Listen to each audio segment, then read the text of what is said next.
4 days before Christmas, my daughter called and spoke 8 words that shattered everything I thought I knew about being a father. "Dad, don't come. Michael says it's too complicated." I stood in my kitchen in Denver, Colorado, holding the phone, watching snow fall outside my window, and felt my heart crack down the middle. I was 62 years old. I had spent 37 years raising that girl, walking her to school, teaching her to drive, paying for her college, dancing at her wedding. And now her husband had decided I was too complicated for their Christmas dinner. So I spent Christmas Eve alone at a steakhouse downtown, surrounded by families celebrating together, trying to swallow food that tasted like cardboard. Halfway through my meal, a man about my age walked over to my table and asked if I wanted to join him and his wife. I said yes, thinking it was just holiday kindness from a stranger. Little did I know, that simple word would completely transform my life. 7 years later, my daughter stood in my living room, tears streaming down her face, and only then did I truly understand what that invitation had set in motion. Thank you for being here and taking the time to listen. Please leave a comment telling me where you're watching from. I'd love to connect with you. Also, a quick note. This story includes some fictional elements added for storytelling purposes. Any resemblance to real people or places is purely coincidental, but the message is absolutely true. My name is Robert Chen, and I had just turned 62 that winter. I'm 69 now, telling you this with 7 years of clarity I didn't have back then. I spent most of my adult life believing I was a good father. I worked hard, provided well, showed up to every recital and graduation. I thought that was enough. I thought love was demonstrated through responsibility and sacrifice.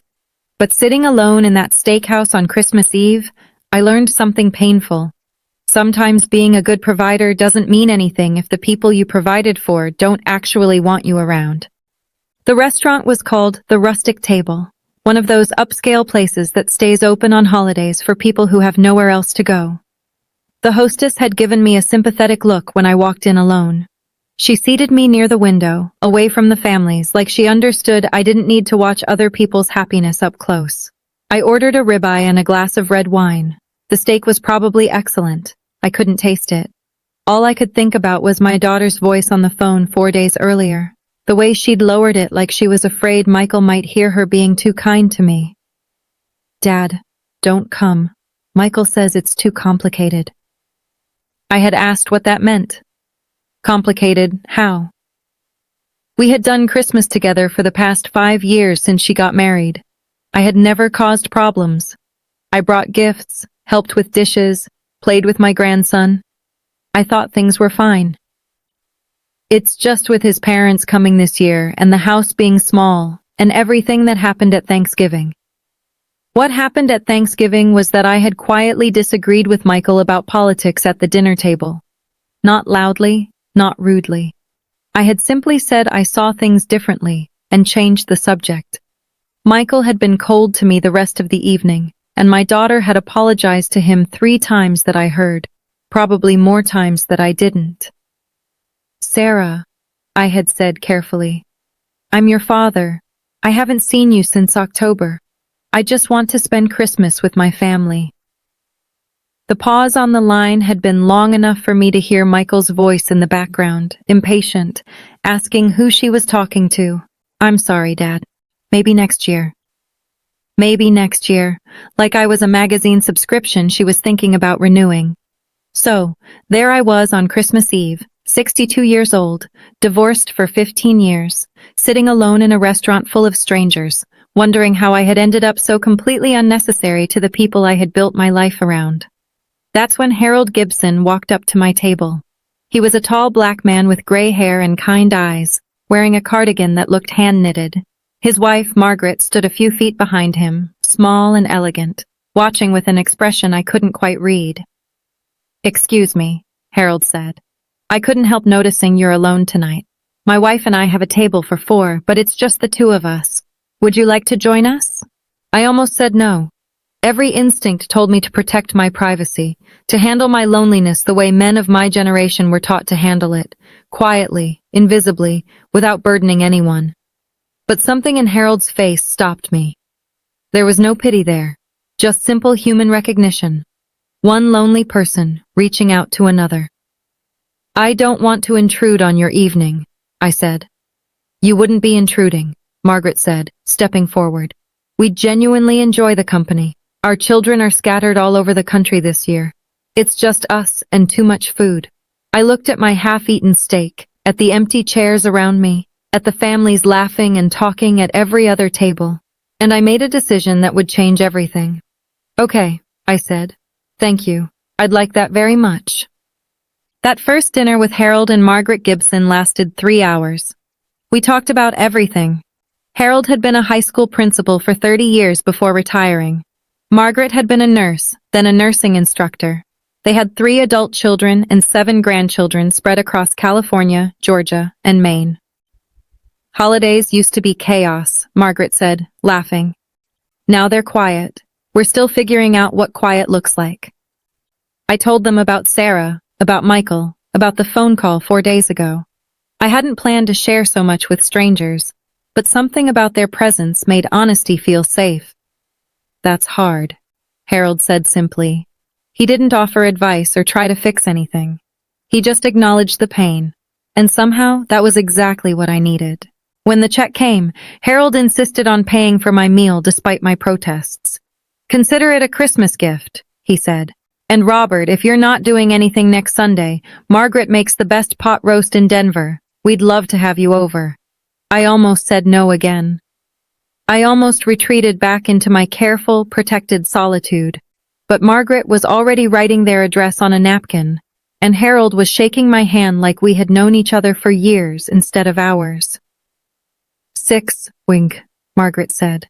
Don't bring anything except yourself. I took the napkin, put it in my wallet, and drove home through the snowy Denver streets, feeling something I hadn't felt in months. Hope. That first Sunday dinner at the Gibson house was the beginning of everything. Their home was a 2-story craftsman in Park Hill, filled with books and photographs and the smell of something delicious cooking. Harold met me at the door and immediately put me to work, helping him set the table. Margaret has very specific ideas about how the table should look, he whispered conspiratorially. I've been married to her for 43 years, and I still get it wrong sometimes. Margaret appeared from the kitchen, wiping her hands on her apron. I heard that, Harold Gibson, and you do not get it wrong. You just get it different. She winked at me. Welcome, Robert. Make yourself at home. That evening, I met their youngest son, David, who lived in Denver with his wife, Lisa, and their 2 children. The grandchildren, Emma, who was 8, and Marcus, who was 5, immediately adopted me as a new audience for their stories and drawings. By the time dinner was served, I had learned about Emma's obsession with dinosaurs and Marcus's firm belief that he would one day be an astronaut and a firefighter at the same time. Don't try to talk him out of it, David said, grinning. He's already designed the spacesuit with a fire hose attachment.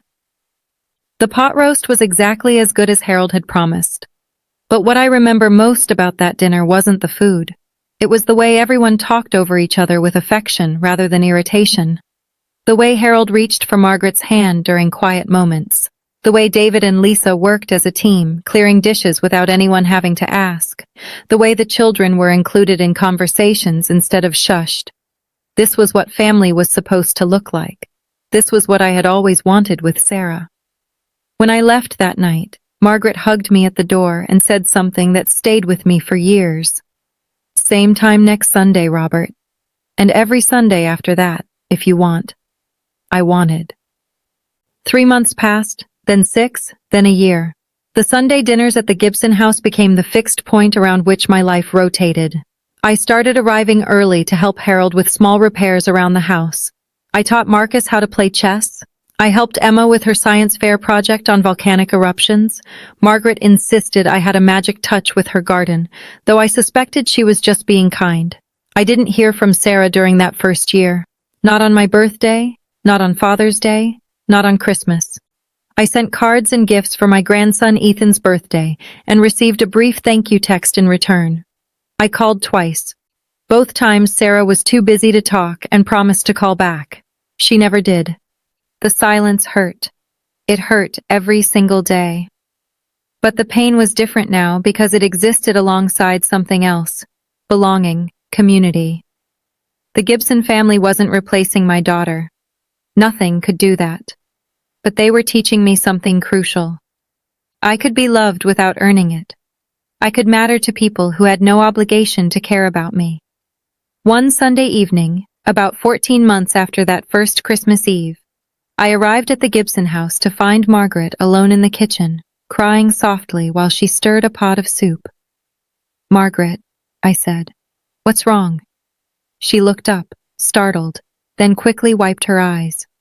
"Oh, Robert, I didn't hear you come in. It's nothing. I'm just being foolish." "It's not nothing if it's making you cry," I said. She hesitated, then set down her spoon and leaned against the counter, looking suddenly older than her 68 years. "My sister passed away this morning. We hadn't spoken in 11 years. The story came out slowly.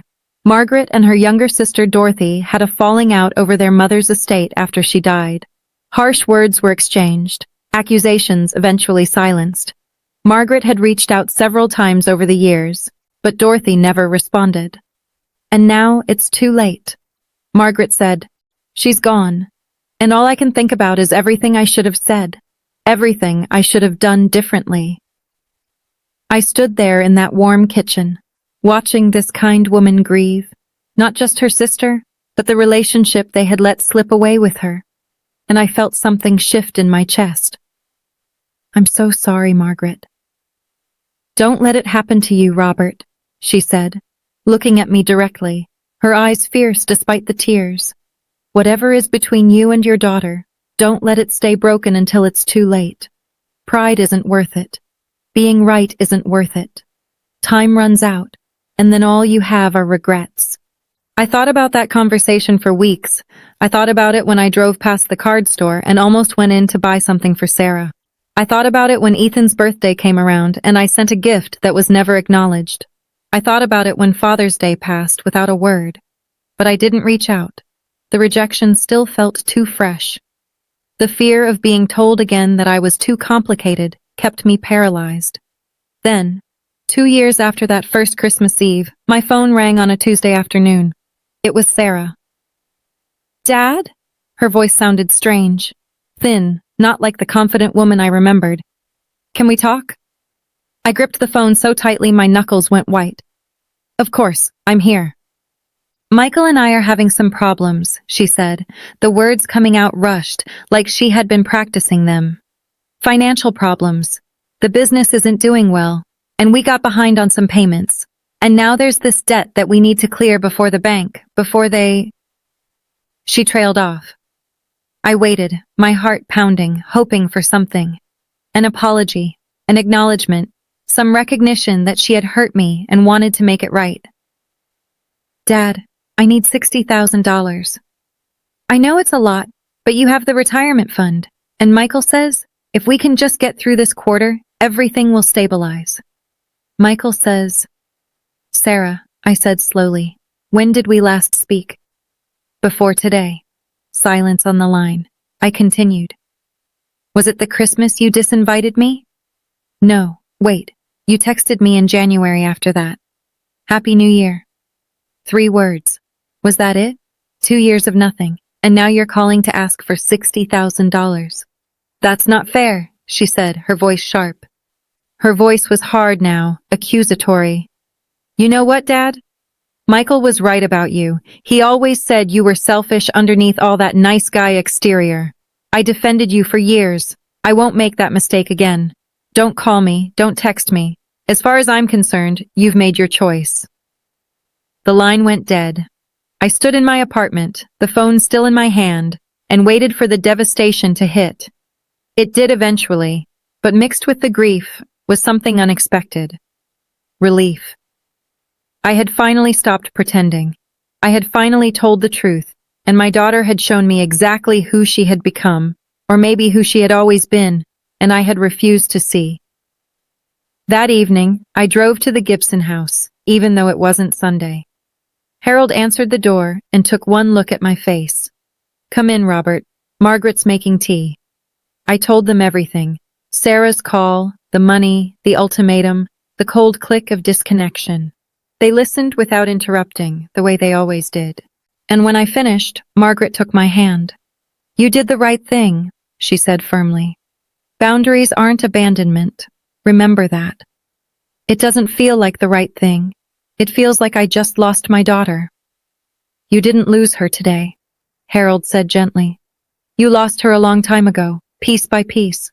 Today, you just finally let yourself see it." He was right. I had been losing Sarah for years, maybe decades. Every time I let Michael's coldness slide. Every time I accepted being excluded or minimized. Every time I told myself that things would get better if I just tried harder, loved more, expected less. I had been slowly erasing myself to make room for her life, and she had let me disappear without ever asking me to stay. "What do I do now?" I asked. "You keep living," Margaret said. "You keep showing up on Sundays. You let us love you, and you trust that everything else will work out the way it's supposed to." 5 years passed. 5 years without a word from Sarah. No birthday cards, no holiday calls, no photos of Ethan, who was growing up without knowing his grandfather. I learned about her life the way strangers learn about each other, through occasional updates from mutual acquaintances, through social media posts I sometimes saw before reminding myself not to look. She and Michael had apparently worked through their financial troubles, though I never learned how. They moved to a bigger house in the suburbs. Ethan started middle school. Life went on with me carefully edited out of the picture. But my life went on too. I retired from my engineering job and started volunteering at a local community center, teaching basic computer skills to seniors. I became an unofficial member of the Gibson family, present for every birthday, every holiday, every Sunday dinner without fail. Emma started high school and still asked for my help with science projects. Marcus discovered he loved cooking and started helping his grandmother in the kitchen, the two of them inventing increasingly elaborate dishes while Harold and I pretended to be terrified of the results. I was happy, not the desperate, grateful happiness of someone who had finally escaped loneliness, but the quiet, settled happiness of someone who had found where he belonged. Then came the call that changed everything again. It was a Thursday morning in March. I was at the community center helping a 74-year-old woman named Dorothy figure out how to video chat with her grandchildren when my phone buzzed with a number I didn't recognize. "Robert Chen?" The voice was male, professional. "Yes, this is Robert. This is Dr. Williams at St. Mary's Hospital. Your daughter, Sarah Chen Mitchell, is here. She listed you as her emergency contact. There's been an accident." The drive to the hospital took 45 minutes. That felt like 45 hours. I called Harold from the car. He said he and Margaret would meet me there. I told him he didn't have to do that. He said, "Robert, don't be ridiculous. We're coming." Sarah was in the ICU when I arrived. A car accident. They told me a drunk driver ran a red light. She was stable but had significant injuries, including a broken pelvis, fractured ribs, and internal bleeding that required surgery. Michael was with her, but he had stepped out when I arrived, and we passed each other in the hallway without speaking. Ethan was there too, sitting in the waiting room with red-rimmed eyes. He was 12 now, tall and thin, and he looked at me like he was trying to place a face he almost remembered. "Grandpa," he said hesitantly. "Hey, buddy." I sat down next to him, keeping a careful distance. "I'm here. Mom talked about you sometimes, about how you were busy." "That's why you didn't visit," I thought. I opened my mouth to correct him, then stopped. What would be the point? He was 12 years old, and his mother was in the ICU. He didn't need me to explain how I had been carefully excluded from his life. He just needed someone to be there, "I'm not busy anymore," I said. "I'm right here." Harold and Margaret arrived 20 minutes later. Margaret immediately took charge, finding better chairs, locating the cafeteria, making sure Ethan had something to eat. Harold sat with me in the waiting room, not saying much, just present. "You didn't have to come," I said again. "Robert," Harold put a hand on my shoulder. "When are you going to understand? This is what family does. The family you choose shows up, especially when things are hard." The next few weeks were a blur. Sarah's recovery was slow and complicated. Michael, it turned out, had to travel for work and couldn't take time off. His parents lived in Florida and were too old to help. So the task of caring for Sarah during her recovery fell to me, the father she had cut out of her life 7 years ago. I moved into their guest room. I helped Sarah to and from physical therapy appointments.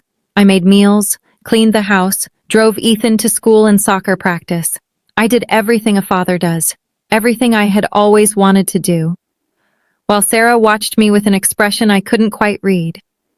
3 weeks into my stay, late at night, Sarah called my name from her room. "Dad, can you come here?" I found her sitting up in bed, her face pale in the light from the hallway. She had been crying. "I can't sleep," she said. "I keep replaying the accident, the sound of the impact. I thought I was going to die, Dad. I really thought that was it." I sat in the chair beside her bed, the same chair I had sat in every night to make sure she was okay before I went to sleep myself. "You're safe now," I said. "You're going to be fine." "That's not it," she took a shaky breath. "When I was in the ambulance, when I thought I might die, do you know what I thought about?" I shook my head. "I thought about you, about the last thing I said to you. Don't call me. As far as I'm concerned, you've made your choice. 7 years ago, Dad, those were going to be my last words to my father." She was crying harder now, and I didn't know what to do. I had imagined this conversation 1,000 times, but now that it was happening, all my prepared responses evaporated. "I was so wrong," Sarah whispered about everything. "Michael told me you were selfish, that you only cared about money, that you were trying to control me. And I believed him because it was easier than admitting that I had pushed you away, that I had let him push you away, that I was too weak to stand up for you when it mattered." "Sarah, no. Let me finish, please." She wiped her eyes with the back of her hand. "These past 3 weeks, you've been here every day.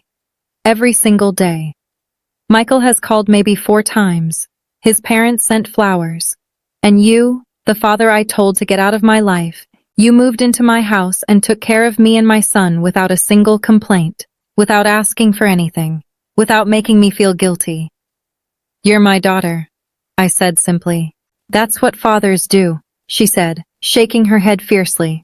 "No, that's what good fathers do. That's what you do." And I threw it away. I threw you away for a man who can't even be bothered to come home when his wife almost dies. We sat in silence for a long moment. Outside, I could hear a dog barking somewhere in the neighborhood. Normal life going on as usual, while something enormous shifted between us. "I want to meet them," Sarah said finally. "Who?" "The people who have been your family while I was too stupid to see what I had. Harold and Margaret. You talk about them sometimes when you think I'm asleep. You call them every evening. They're the ones who were there for you when I wasn't." I felt my throat tighten. "You'd want to do that?" "I'd want to thank them," Sarah said, "for taking care of my father, for being what I should have been." The first Sunday dinner that Sarah attended was 2 months later.